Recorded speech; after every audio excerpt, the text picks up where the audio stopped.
On the banks of the River Tay, in Perthshire, lies Dunkeld, a name that carries muscle and meaning. The stronghold of the Caledonians. In Scotland, place names are often not labels, they are warnings or echoes.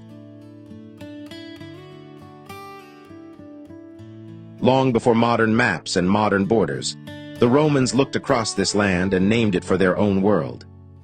They called it Colonia, a settlement in their imagination, a foothold of empire. But the truth is, places like this never stayed still.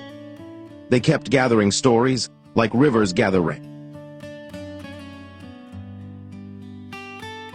And then nearby there are the Burnham Woods. Old oak stillness, the kind of age you feel in your bones. This is where the boundary between history and legend starts to blur. In 1589, Shakespeare came here with a troupe of actors. Not just to pass through note to seat, to listen, to stand in a landscape that had been standing longer than any man's fame. Imagine it players in travel-worn coats, and beyond them, trees that do not perform for anyone, trees that simply remember. And from that atmosphere, those shadows, that ancient hush, something found its way into his work. Because when a mind like Shakespeare seeks the darkness of the human soul, it doesn't need to invent a haunting. The woods already provide it. So when we think of Macbeth of prophecy, ambition, and dread Burnham becomes more than a location, it becomes a mood. A living stage set, lit not by torches, but by the slow watching presence of time. Now turn to Dunkeld Cathedral, where nature continues the story in its own language.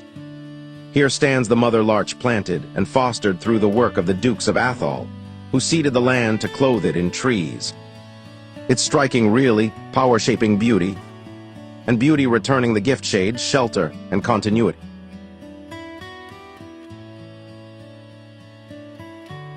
But the woods of this region do not speak only in timber and time, they speak in myth. There is the forest of Caledon, where legend places the very idea of Merlin, a figure braided to the ancient forests themselves. In these stories, Merlin isn't merely a man. He's the intelligence of the wild magic learned from stone, weather, and woodland depth.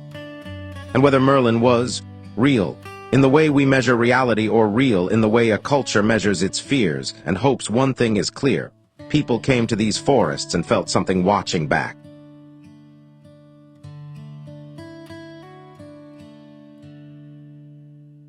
Christian presence here is thought to stretch back to around 600 AD.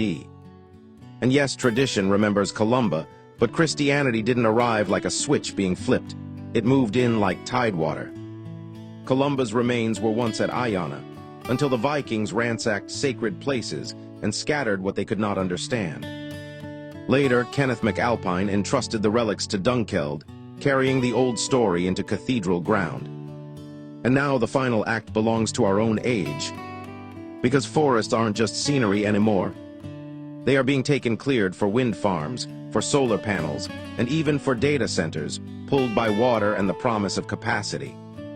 So we return to the oldest question Dunkeld asks: whether in legend or in oak, if these woods are connected, if the land holds memory, what happens when we cut the threads?